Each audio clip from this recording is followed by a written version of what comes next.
appreciative to see everybody here. All right, we're going to go ahead and begin. Today we're talking about one of our premier STEM certified graduate programs, analytics and modeling.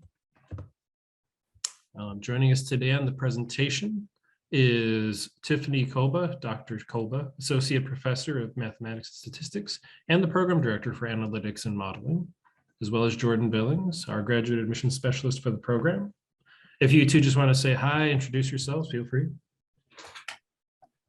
Yes, hi, I'm Tiffany Kolba, and as mentioned, I'm the Program Director for Analytics and Modeling. Just to give you a little bit of information about myself, I have my Ph.D., my doctorate in mathematics from Duke University, and this is now my 10th year that I'm finishing here at Valpo, and I've also been the Program Director for Analytics and Modeling for 2 years now. Hello, everybody. My name is Jordan Billings. I'm the Graduate Admissions Specialist over AMOD.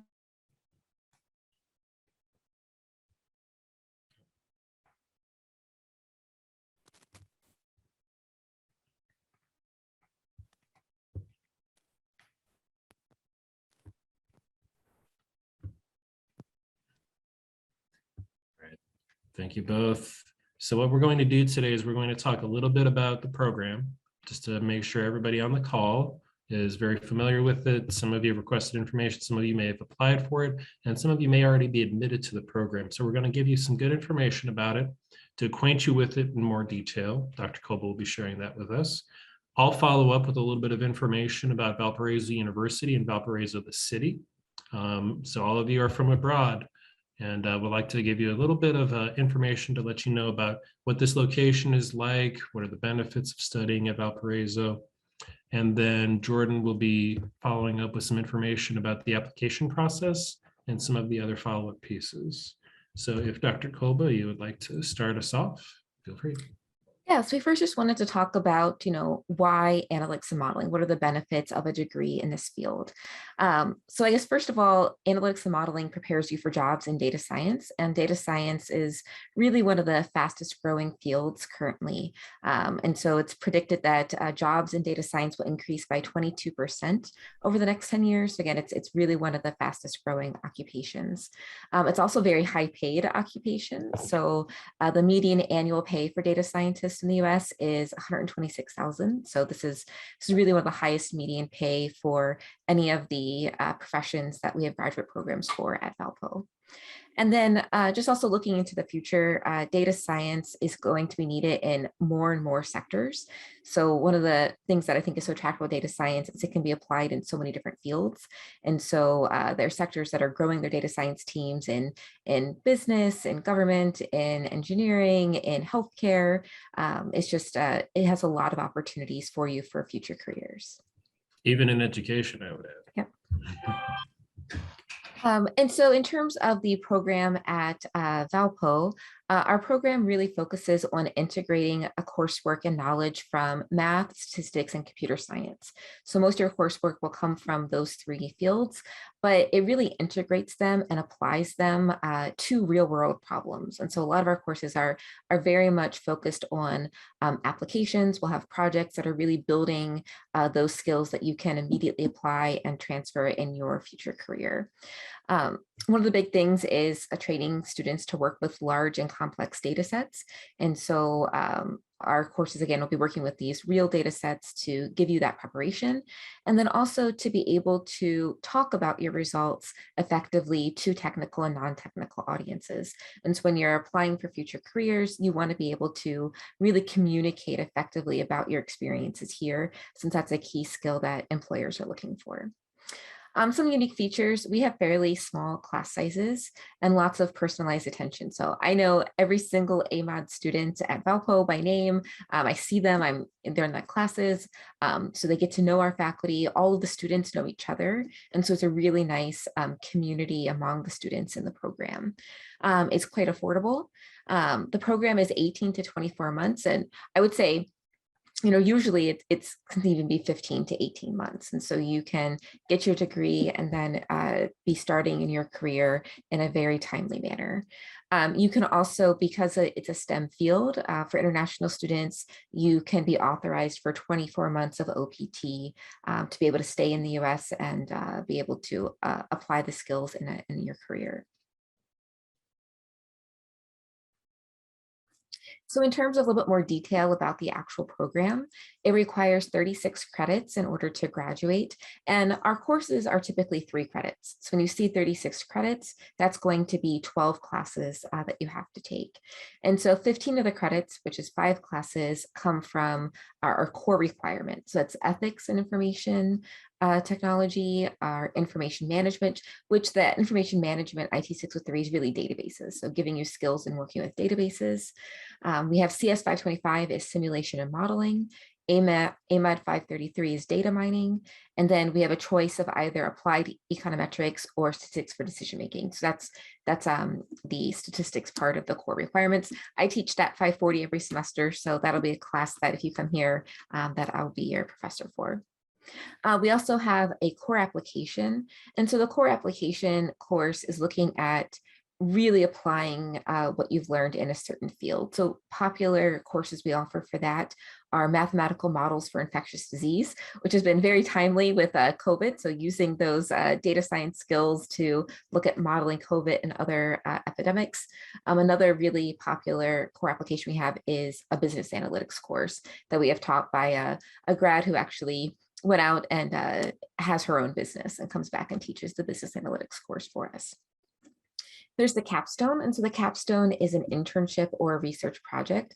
We do typically try to have students do internship as their capstone because that's really the most applied experience. And often those internships can then be a gateway to then being able to get a full-time job after graduation.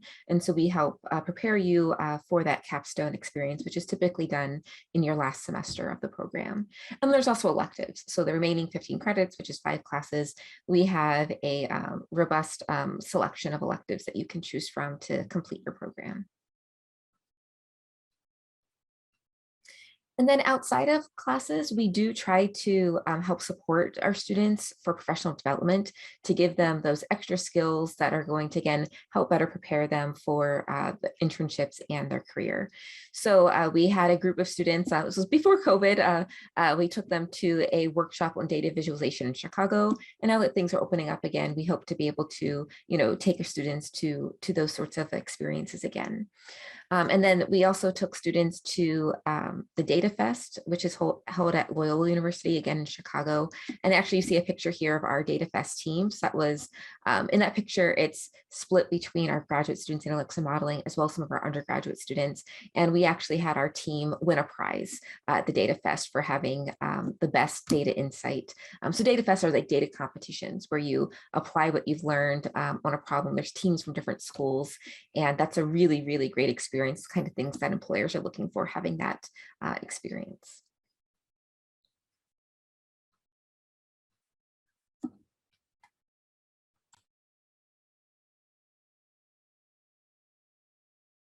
Ryan, I think you're muted.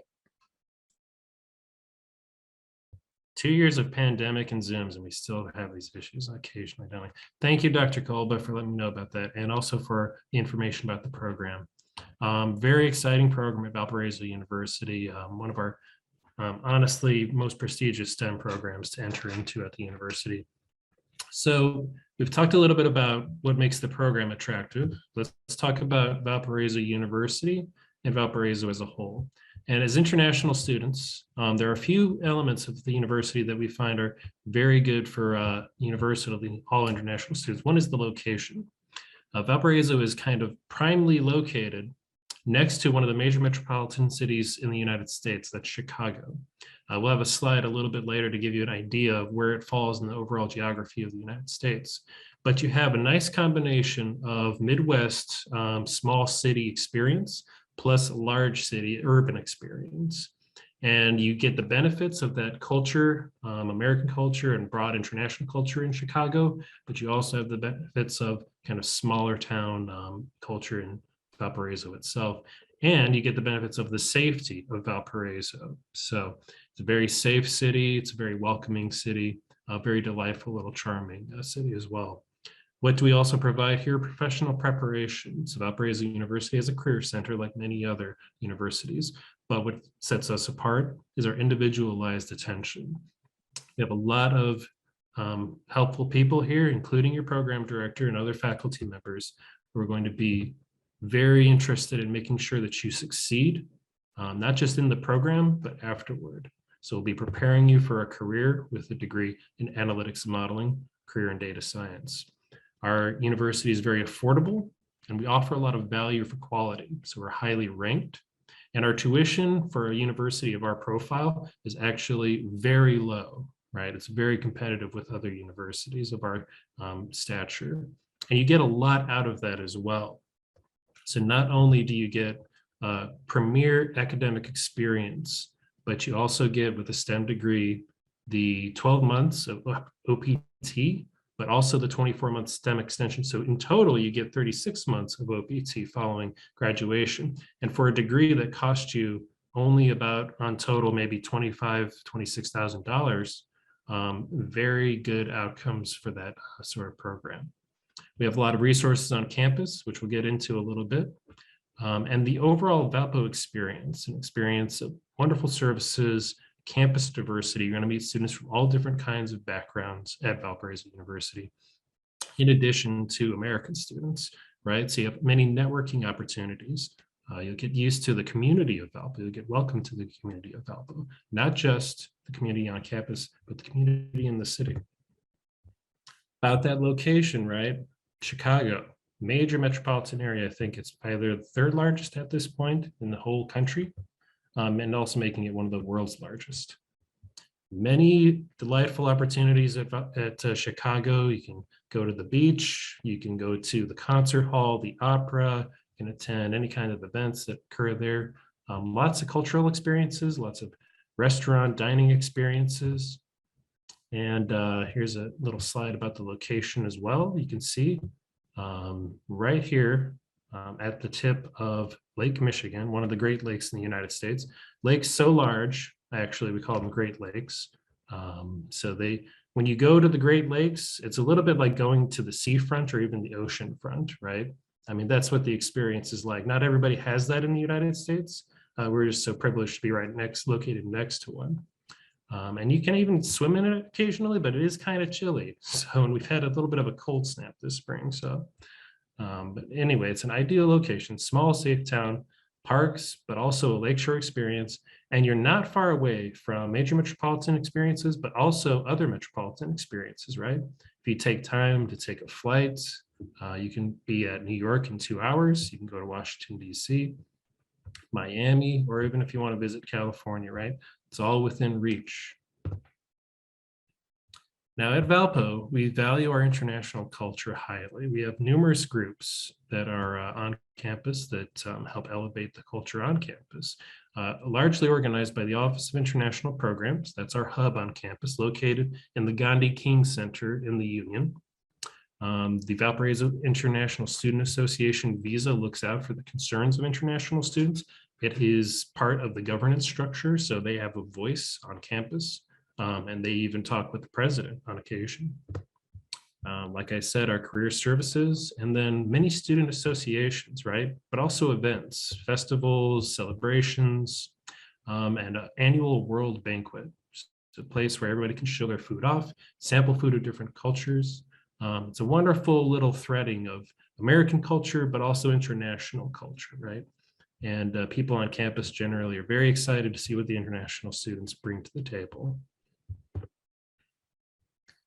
About our campus and our city, the overall university was founded in 1859, so it's well established, right? It's been around for a long time. And we have a rather large campus, 129 hectares, or we usually say in the region of about 350, 360 acres. Only 72 kilometers from Chicago. So it's a very short drive in. You could take the train, and there is public transportation to get into Chicago. I believe there's a bus service that even runs from Valpo to Chicago. Our town and campus have won awards for their safety, and there's free public transportation available, right? So there's a bus that goes through the city of Valpo. It also stops off at Valparaiso University. As Valpo students, you're free to ride that bus, right? Whenever it shows around, it stops at any time, you can get on it. You have access to a lot of things within Valpo. So even without a car, you can make a lot of things happen, have a lot of great experiences, right?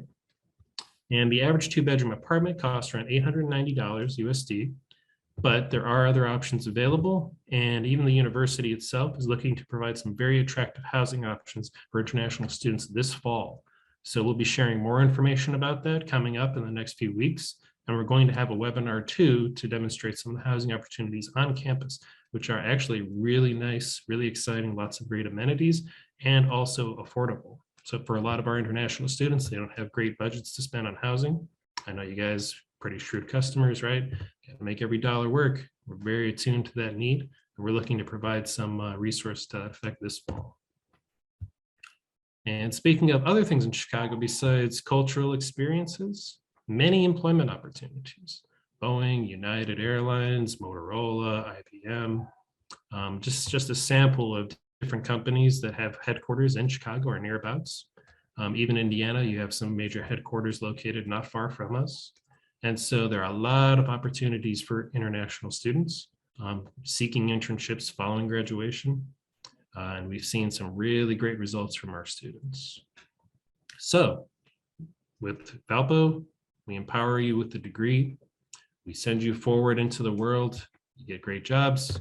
And hopefully tell your friends, come to Valpo. We appreciate them. Living and getting around at Valpo. Now, I did mention here, we're going to provide some housing to graduate students beginning this fall. And there's free public transportation on the bus service called the V Line. So Jordan, if you'd like to talk a little bit about the application process for those on the call who haven't quite finished it, go right ahead. Yeah, the application process can seem quite daunting, so I'd encourage you to take a look at the screen and then at the end ask any questions about it. So you'll want to begin your application. That's at valpo.edu/grad-apply. You can also find that on our website too, even if you just do a quick Google search, Valpo University graduate, and it'll be right there on our website. So we do have an application fee. We will waive that for you since you're in attendance today. We will need a copy of your passport. We'll need 2 letters of recommendation. We're going to need a reflective essay that's going to be 1 to 2 pages double spaced. And we're really wanting you to answer why are you choosing analytics and modeling? Why are you choosing Valparaiso University? And what you hope to do with this degree going forward. We do need a language proficiency test. So we take IELTS, we take TOEFL, PTE, Duolingo. And I also put our minimum score requirements there in the parentheses. So hopefully that helps. Or if you have also attended and graduated from a university in an English-speaking country, it has to be official English, we can accept that as well. I know we have some students in the past who have attended universities in Australia or England. Those have been popular ones. So we can, if you have graduated from there, we can waive that proof of English proficiency. And then we'll also need your unofficial transcripts. So for our Indian students, that's going to be all 3 aspects. So we'll need your provisional certificate, consolidated marks, individual marks. And then we will also need proof of financial support. We can temporarily waive that if you're in a bit of a time crunch here since we're getting close to our deadline, but we will need that if you are admitted to generate that I-20. So just be aware of that. I just wanted to jump back in here and talk a little bit more about the prerequisite coursework that we're looking for AMOD students. And so in terms of the actual degree that you have, almost any degree is fine. So, it says an undergraduate major or minor in business, engineering, science, maths, data related field. So the actual major field isn't as important. What we are looking for is the coursework that you've had. And so the coursework that's officially required is calculus, linear algebra, intro statistics, and 1 computer science or programming course. Now the calculus and linear algebra aren't as much emphasized in our coursework. So sometimes if your transcript looks very good, but you don't necessarily have the calculus or linear algebra, you might still be accepted. But what we do really want is undergraduate coursework in statistics and computer science, because the courses that you're going to take in AMOD are going to assume that you have that background. And so if you don't have the background in statistics and computer science, then students may struggle in their first year coursework. And so on the next slide, we have some information about how you can prepare.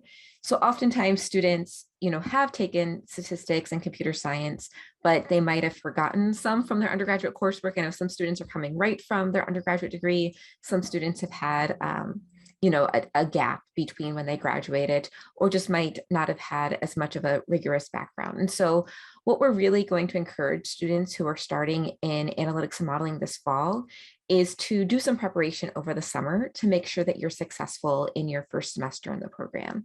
And so the number one recommendation would be to take a data camp course on Intro to Python for Data Science, or there's also an Intro to R for Data Science. And so if you're not familiar with data camp, if you just go to your internet browser and search data camp, it's a website that'll come up, and you can take these courses for free. And so these are not required to do, but we're just really strongly recommending that you do it, so again, that you can be successful. We want our students to have a great experience when they come to the university, and to succeed in their courses, and to graduate and get good jobs. And by doing this preparation over the summer before you attend, can just really make sure that you're coming with the skills you need in order to succeed.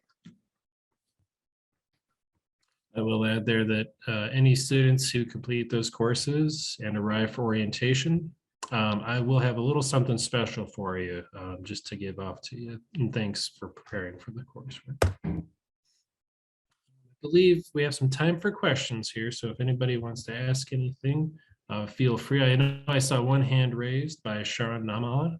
So if you have a question, go ahead and ask, or type it in the box.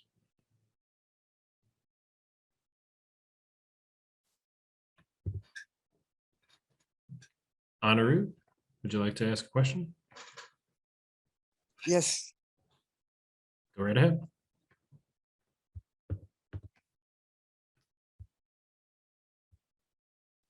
I have received my I-20 for analyticals and modeling. So I have in my I-20, the major is like computation science. So if I go for visa interview, the visa officer will be asking that computation science or analytics modeling. So I'm a bit confused what to say about the curriculum.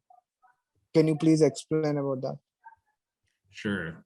So computational science corresponds with what are called zip codes in the United States. So that's where analytics and modeling falls under according to government classifications. But you were admitted into the analytics and modeling program. It's just classified governmentally as computational science.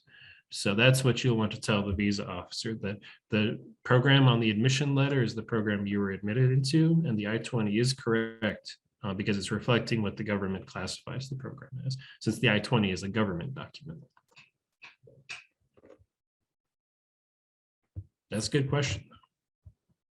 But it's thanks to that zip code that actually the program falls into the STEM classification, which gives you that wonderful OPT extension.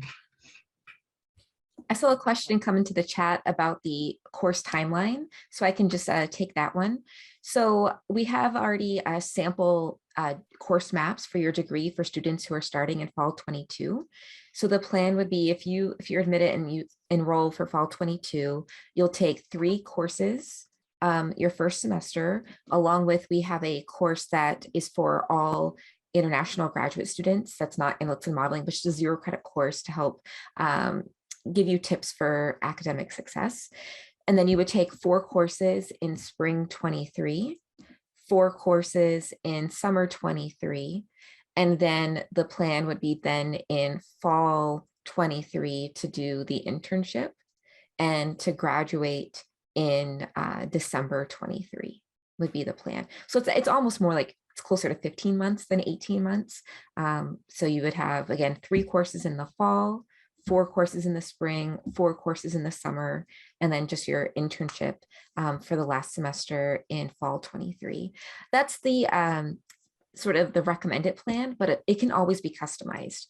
And so sometimes students don't want to take classes over the summer. It's not required as an international student for your visa to do summer classes. And so if you wanted to do something else over the summer and then stay an extra semester, then you could graduate in May 24 instead. So we really work with students to be able to customize it based upon their preferences.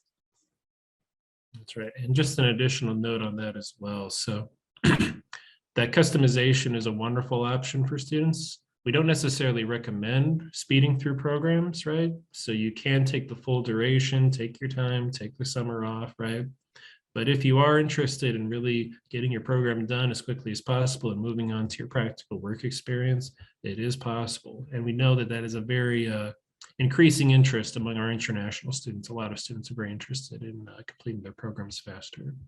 There's a question that showed up in the chat about universities providing laptops to students till the course period. We do not provision laptops to students, but we have many computer labs dotted around campus. And if you choose to live on campus, your living accommodations, there will actually be a computer lab in the building that you'll have constant access to. So you won't be without equipment to complete coursework, do assignments, and do other things of that nature.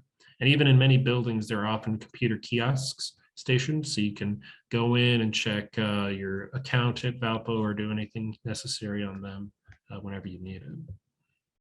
And I'll just jump in there and say though, so that's the university policy. For analytics and modeling, we actually did start a new program this year where we purchased a few laptops as loaners temporarily for students who wanted to have the laptop for accessibility issues and just didn't have time to purchase theirs yet. We have a few that we can loan for a short time period if you need a laptop until you get your own. Nice. Excellent to know, Tiffany. Thank you. Let's see. So if you are interested in information technology, we will have a webinar coming up on that soon in the next few weeks. Credits do we have for someone who's based out of non-IT background? Hi, sorry for the interruption. I just have one question. The end date is mentioned for 3 semesters, but if you like to do a 4-semester program, do we need an updated I-20? You do not need an updated I-20, right? So once you get here, actually, you can adjust your course plan and graduate a little bit later if you would like. So on every I-20, it does mention what the duration of the program is, and it's more precise.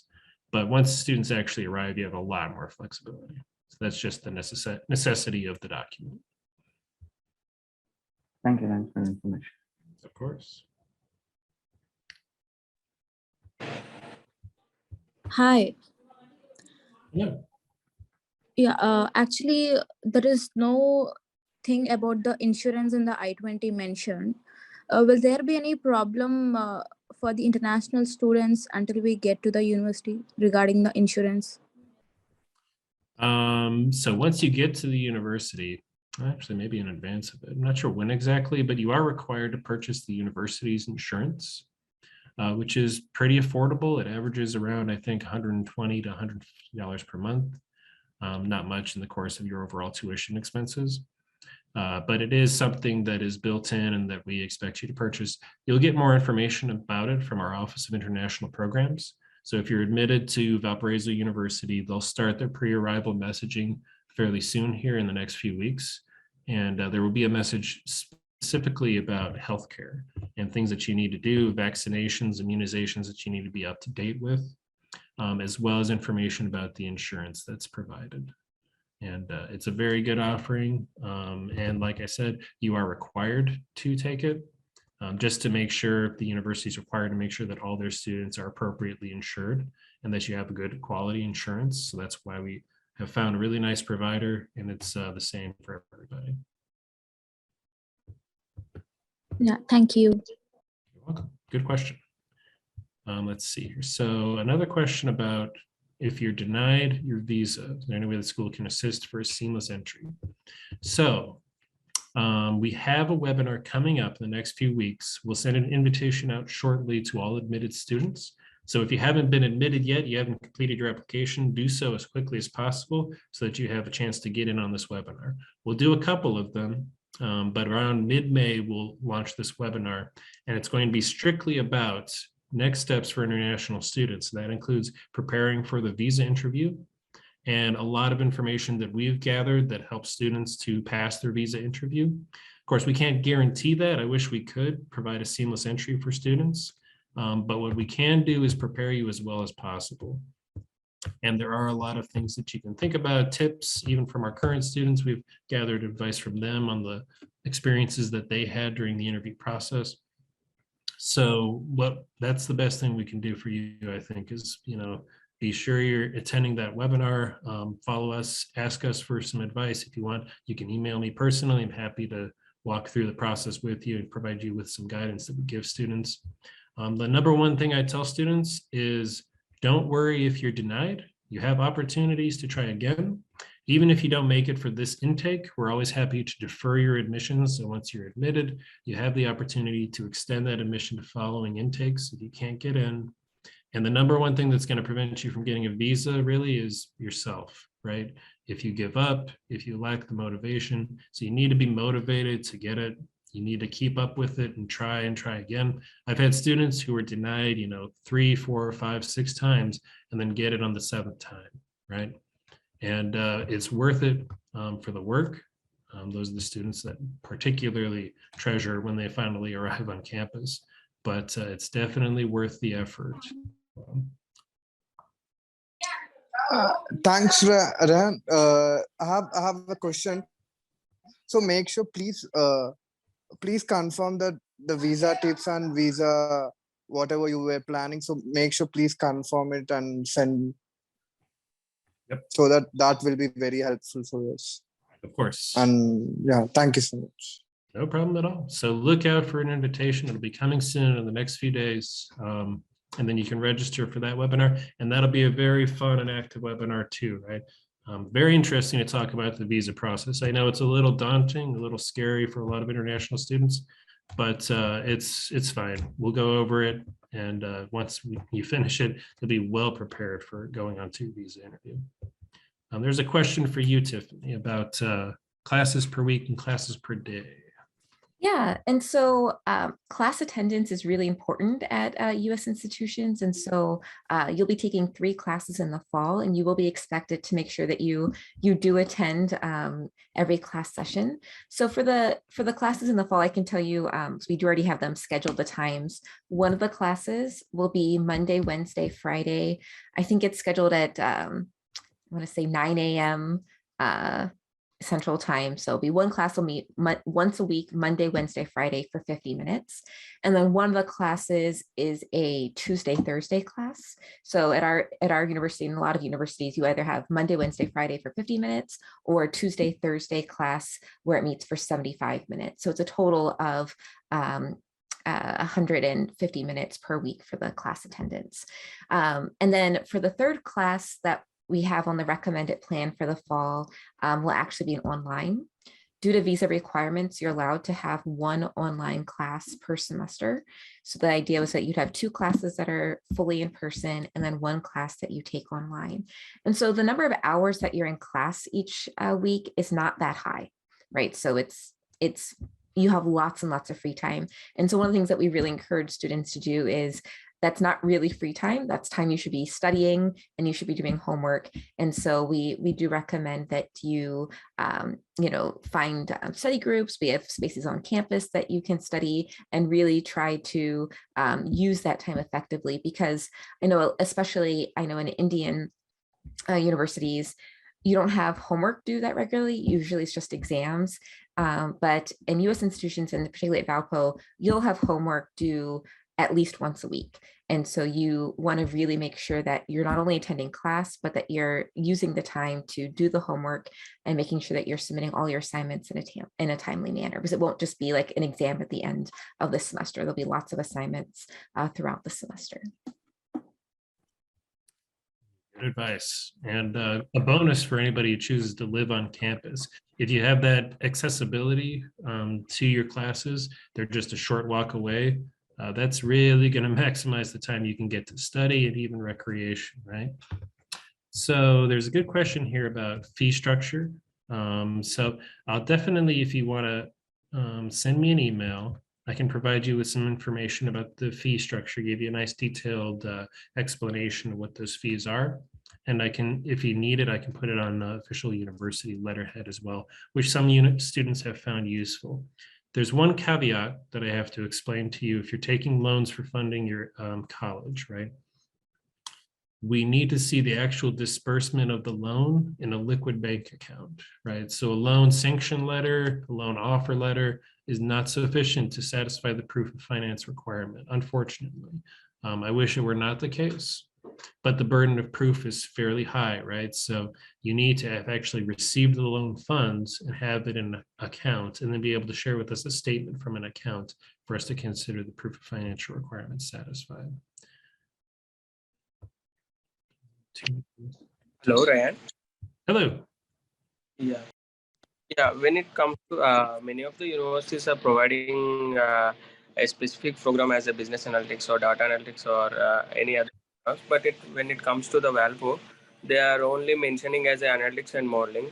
Can we get the knowledge about the curriculum about the business analytics in this analytics and modeling program? So the students have any choice to choose their as per their choice or as per their requirements? I can attempt that question. So a lot of people, I noticed in their applications, sort of equated analytics and modeling with business analytics.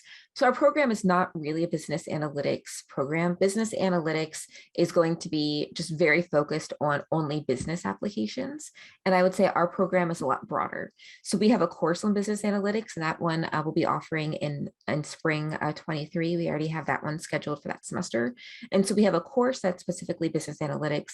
But I would say otherwise, our program is really much broader to be able to be applied in any field. And so we have students that, will graduate from analytics and modeling that aren't necessarily going to business, right? You can use this to go into like the healthcare industry, or to go into economics, or, environmental modeling. There's just so many different fields. And so ours is broader so that it's not limiting you just to a business setting. So we'll have a business analytics course, and our courses could be used in a business setting, all of them, but we have a much more broader range of applications that our program prepares you for. Yeah. Okay, fine. Now, when we look into the curriculum, so there is an business analytics for 3 credits. So that's what I have a doubt about that. That's right. It is a 3-credit course, which is standard. Can a student choose as per their requirements? So many of in curriculum, it is showing more options to choose as per their requirements. So can we have a choice to choose as per student wish? Yeah, so you can customize like the coursework that you take to an extent. So if you look in our catalog, which I can put the link to our catalog in the chat, there's a lot of courses that we have as possible elective options, but not every course is offered every semester. And so that's the one challenging thing, is that, so in like the degree template that I have, which I can share with students who wind up enrolling, I have the list of courses based on what we're actually offering. So not every class is offered every single semester. So you can customize to some extent. And if you have an interest, we'll try to make sure that that one can be put into your plan. But we do sort of have a template based upon, what courses are going to actually be offered for each semester. Okay, thank you. Yeah, hi Kolba, this is Sai Srinivas. Hi. Yeah, hi Aaron. Actually, I have a couple of doubts. The first one is like, I really want to get into this university. I mean, I have a couple of doubts mainly in regards of the education time, because it's only 16 months of course, I guess. So how about this? This affects my visa interview. Will this gonna affect my visa interview since it is only 16 months of course, or it doesn't depend on the course duration? The course duration does not generally have a large impact on your visa acceptance rate, right? So like I said earlier, many students actually are very attracted by programs with that shorter duration, and a lot of universities are offering programs with that shorter duration. So you'll find that is the length of duration on many of our graduate programs on our I-20s. And okay, all of our international students who are currently studying at Valpo can attest. It did not present a problem for them during the interview process. Yeah, and the second thing is like one more thing. Do we have any internship assistance, or can we work on some of the companies that we know during our intern time? So how it's gonna be? Dr. Kolba, would you like to talk a little bit about it? Yeah. So we actually have a class. It's a 0 credit class. You don't pay tuition for it, but it meets once a week that you take the semester, typically prior to your internship. That is all about helping to Okay. prepare you for getting your resume, for the interview process. So we provide a lot of support to help you get an internship. In terms of the actual internship that you do, like if you already have a company in mind, by all means, we'll help to Yeah. support that. We do have requirements, and so once you're here, we can Yeah. go through all the details, but you do have to get it approved. And so Yeah. we'll work with you to help. If you have something you really want to do, we can usually prove it. It just has to somehow apply the analytics and modeling skills you're learning in the classroom in the field. And so, Yeah. it can't just be, answering phones for a company like that wouldn't count as your internship. It has to be using the skills, but as long as it's some way effectively using the analytics and modeling skills, then we should be able to Yeah. work with you to get that internship approved. Yeah. Kolba, as I can see, there is a capstone project in our curriculum. So that includes the internship of live project, or it's gonna be different. I mean, if we opt for only capstone project, then we are not able to get into the live companies that we want to work, or how it's gonna be. Either one of the option we need to pick up, or we can choose both the options. We can continue on the capstone as well, and we can work on the companies for intern in the summer intake. So typically the capstone is your internship. If you are able to get a job like sooner than your internship semester, then that's great. I mean, we just want to make sure that you're not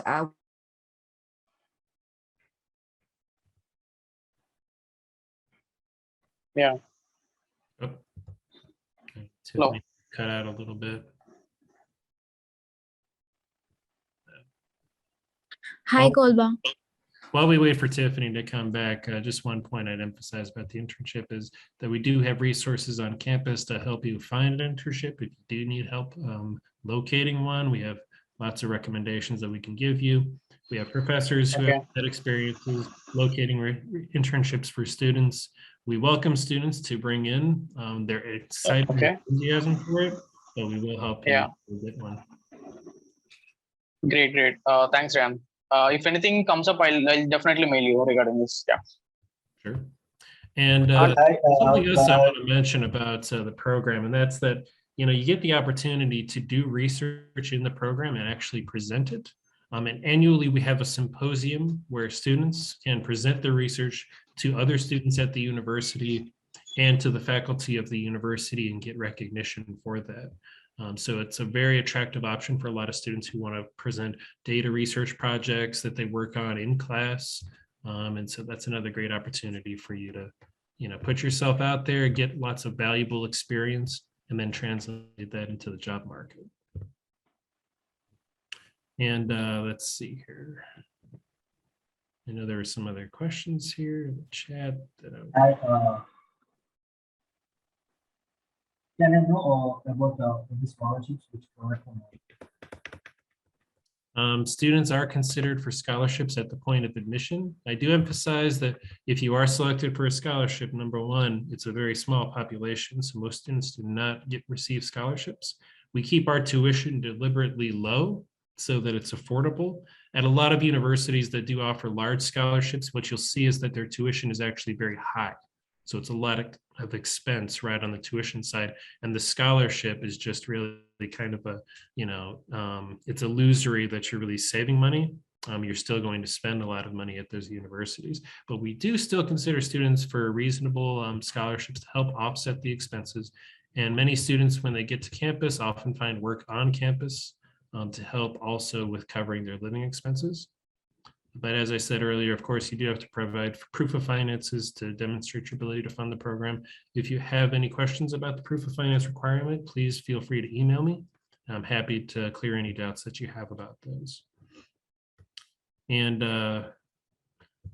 one thing Dr. Kolba mentioned earlier too, which I'd like to emphasize here, is that analytics and modeling is a little broader in focus. So it is more like a general data science program. And that's actually one of its strengths, right? Because you're not tied down to any specific field. You're broadly focused with very valuable data science skills that are applicable to all kinds of organizations. And as we mentioned at the start of the presentation, in the United States, there's a massive growth in the data science field. So all kinds of businesses, all kinds of fields are using data scientists, and they have roles and positions for people who are equipped to handle questions of data science. So it's a great time to get in the field. It's just really starting to take off, and it's going to keep growing for the foreseeable future, according to our Bureau of Labor Statistics, right? And it won't be long before across the world, you're going to see the same sort of demand. Every organization is going to be very interested in getting data scientists on their staff or people in data focused roles. So it prepares you and it gives you that freedom to choose. Maybe you don't want to work in this industry. Maybe once you get into the job market, you find you would rather work in another kind of industry instead of the one you're currently in. And with data science background, like our program with analytics and modeling, you're able to transfer that, right? So even if you start off in business, right, or finance, and then you decide you really want to take those skills and work in healthcare, right? Maybe you're tired with finance, maybe you're tired, it's too stressful, you want to change to a different field. You have that flexibility. And there are many people with specialized degrees who won't have quite that flexibility. So it does have that foundation in information technology, computer science, with data science on top. So you get to transfer those skills between organizations, between fields, and be desirable to many employers. So very good option for students. And as far as eligibility for scholarship goes, the criteria are determined behind the scenes, but we do look at the application holistically. When I say holistically, that means that we look at all aspects of the application, right? So it doesn't have to do necessarily with your grades or with your English scores. We take into account everything as we try to evaluate if we can offer you a scholarship, and they are limited. So, we'd like to offer every student a scholarship if we could, but just because you didn't get a scholarship, if you should get admitted and weren't selected, that still means that we want you in the program, right? We chose to admit you because we believe you can succeed in the program, you can do well, and we want you to be at our university, right? So it's still a very prestigious thing. Not everybody gets admitted. Some students are denied admission because we unfortunately don't believe they can succeed in the program, right? Or we don't feel it's a fit for their career objectives. But if you have gained admission even without a scholarship, be proud of that fact, right? And take that with you to the visa interview. And scholarships usually at the highest levels, they don't account for more than maybe 15 to 20% of overall tuition, right? So it's not a massive discount on your tuition, but it is enough to head off your initial expenses coming in. That's about where they fall. Hi, quick question. Do you admit students every semester? We admit students in fall and spring generally. Summer can sometimes be a challenging semester, so that's kind of on a year-by-year basis. We take into account how many students there are, if we have capacity to do it. And Dr. Kolba, I don't know if you want to elaborate any more on that, but it's generally been for spring and fall. I would say mostly our summer classes are online, since our faculty are typically traveling, not necessarily on campus. And the visa restrictions currently, you can't take all online classes in your first semester. So that's why we typically don't have students start during the summer. But with the visa restrictions, if you're already here, it's okay to take online classes over the summer. You just can't start your first semester with all online classes.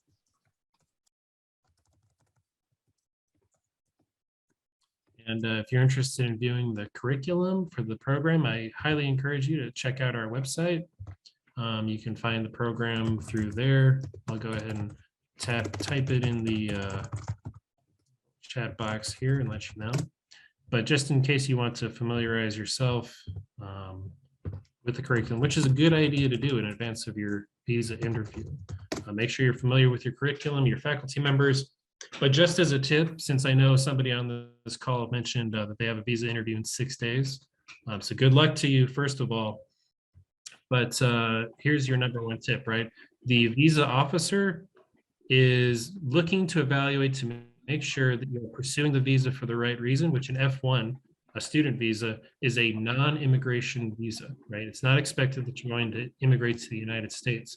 So the number one thing they look for, and we've heard this from many officers directly, is they want you to express your ties to your home country.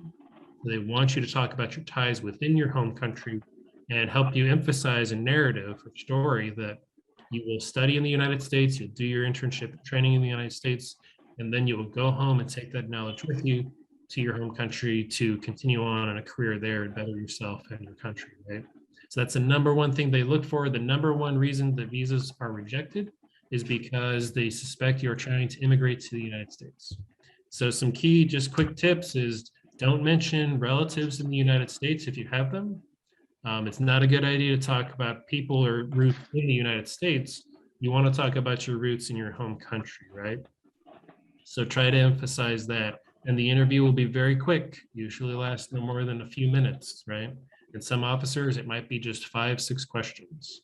So it does vary a little bit from a consulate or embassy to embassy, but be ready for it to be quick, be conducted in English, and that you'll have to emphasize your ties to your home country. Okay. So many good questions. Really appreciate it. Ran, one question. So Kolba just attached one document. I mean, it summarizes everything. I mean, the course start date, end date, examination, everything. So is this going to be exactly the same, or any modifications in that? Because the orientation on our I-20 is different, but the start date in the PDF just Kolba uploaded is different. So the instruction start date is 25th of August, but in our I-20 it's mentioned on 17th of August. Yeah, so the start date on the I-20, I believe, is based probably on your initial arrival to campus for orientation. So that's where they get to see you there. So all students, when you're international students, right, you arrive in the country within 30 days. That's your window to arrive, as far back as 30 days from the start. And so you have that time to get in the country, get settled down, but your first day to show up on campus is for international orientation, the first day of orientation.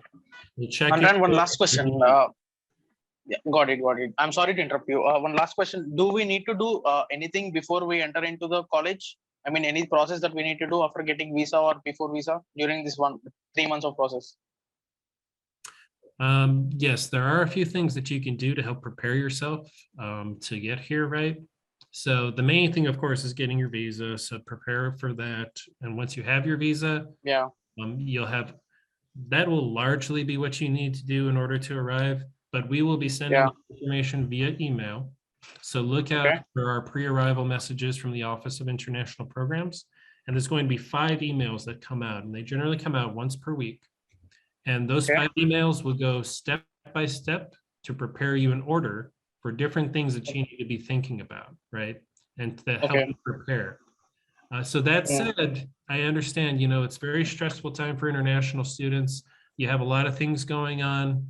Not everything gets done right away or in advance. Don't worry about it, okay? The main thing is to get your visa, get your travel arrangements set up, and then make sure you follow the protocols for COVID testing too. I think it's still required that you test before you fly and that you test after you get here in the United States. But once you have your visa and your travel arrangements made, that's the main thrust of it, right? And we can help you with a lot of the follow-up once you get to campus. And if you need any housing arrangements, any temporary housing arrangements, we have recommendations for you. So it can be on campus if need be. So if you have a hard time locating something, we have an arrangement with a nearby hotel that can give you a discounted rate, or even we have places on campus for you to live as well temporarily.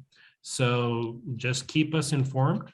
That's the main thing, especially once you have your visa. Start talking to us, help us understand what your doubts are, what your concerns are. Be happy to clear those up for you and walk you through the process. And like I said, we have those admitted student webinars that are going to be rolling out.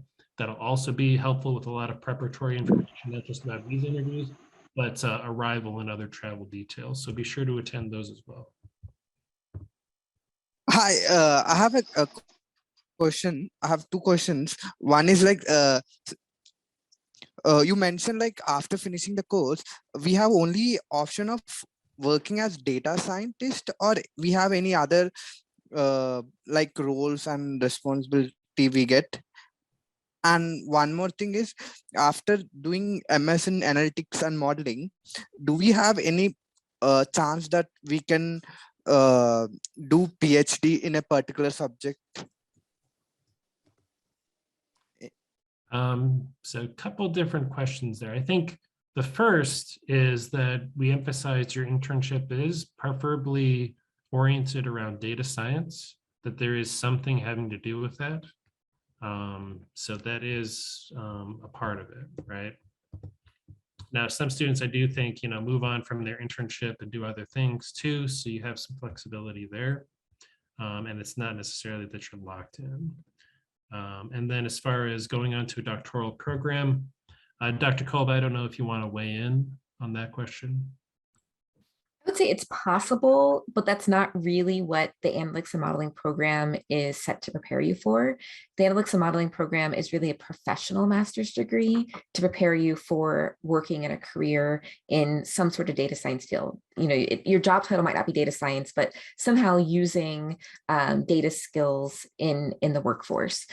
We have had the occasional student go to a PhD program, but this is not really the type of program that's set out to prepare you for a PhD program. So it's possible, but that's not really the intent of AMOD. Hello, Tiffany. So sorry to interrupt. Go ahead. Yeah. One sec. The question I have asked, the first one is, do we have only chance in working as data science, or we have any other moves like we work as a business analyst, or else only the option is working as data scientist only, or we have any other sources? Yeah, I mean, the job title that people get with this degree is so varied. So, employers are looking for those problem solving skills, and being able to work with data. So the job title doesn't have to be data scientist, right? So yeah, maybe a job title be business analyst, sure. The idea is that we're giving you a really strong set of skills that can prepare you for really a wide variety of career paths. So you could wind up in business analytics, you could wind up in all kinds of fields from that kind of skill set that you get from the program. Yeah, hi, Ryan. I have one question. Sure. In I-20, there is mentioned that the course is up to 16 months. May I complete this course within 1 year with 2 semesters? No, it's not a 1-year program. And nor would it be advisable necessarily, right? Because the coursework would be so intense that you would not be able to succeed in it. So yeah, definitely at minimum, Tiffany said 15 months, but more or less like on average, maybe 18 months. If you want to stretch it out, 24 months. Yep. And Ran, one last question. So this course is for OPT, right? 2+1 OPT. Yeah. It does STEM program option, right? It is a STEM certified program that gives you that OPT extension. Yeah. Yeah. Thank you so much. Hello, Tiffany. Good morning, Ryan. Good morning. Good. Yeah, Ryan, actually, while applying for the program, I have submitted the experience while I am working in that company. I have submitted those experience documents to you. Actually, I have moved from that company to some other company now on March. Actually, do I need to mention the old company itself in the visa interview, or can I mention about the company which I am working now also? Because in the meanwhile only I have changed to another company. Okay. And in the visa interview is where you're referring to. Yes. Okay. You don't have to mention anything necessarily in your visa interview, right? Here's the thing, they're going to ask you questions, and they're going to be very quick and blunt questions. So you might not even get a chance to mention your employer, right? if you do, I would say, talk about your current employer, of course. That's the one that you would want to talk about and focus on, and mention that you're employed, and that maybe tie it back into your ties to your home country, that, hey, I'm working at this job, and, once I get this degree, I'll be able to come back and, get a better job, get a promotion, or whatever it is, right? But if that does come up in the questions they ask you, just go ahead and feel free to direct that appropriately. So I think we're at time, everybody, but it was a wonderful set of questions you had. Very excited to hear from all of you. Thank you for joining us on this webinar. Hello. Sorry. Sorry. I'm sorry. Last question. Okay, I'll let this one in. Go ahead. Yeah, can I know what is the eligibility criteria for applying the scholarship? Okay. Can I know the eligibility criteria to get the scholarship? Like I said earlier, we look at everything, right? So we look at your entire application. We look at your essay that you wrote for us. We look at your resume if you provided it. We look at your grades. We look at everything. And then from there is where we decide, based on the limited amount that we have available, who we will dole the scholarships out to. And they are based on merit. So it is based on, largely, your qualifications, generally speaking, but also your interest in the program and things that you express in your essays. So all I can say is make your application as strong as possible. In your essay, focus on our program and our university, talk about it a lot, and that will be a great help to you to emphasize your chances of getting a scholarship. But like I said, if you're not selected, but you are still admitted, we're very glad to have you here, and we will be very excited to see you on campus, and we'll provide any assistance that we can to make that happen for you, right? Make the dream come true there. So thank you, everyone, for your kind attentions. We appreciate all the questions that you guys had. Excellent questions. Already a very well-informed audience that's well prepared for the program, I would say. So feel free to follow up with us via email. Just send us messages, chat us, and anything that wasn't answered on the call, feel free, send it to us or to me directly. We're happy to talk to you and guide you through the process. And we wish you a wonderful day, and we look forward to seeing you again very soon. All right, so have a great day, everybody. Thank you. Thank you. Thank you. Thank you.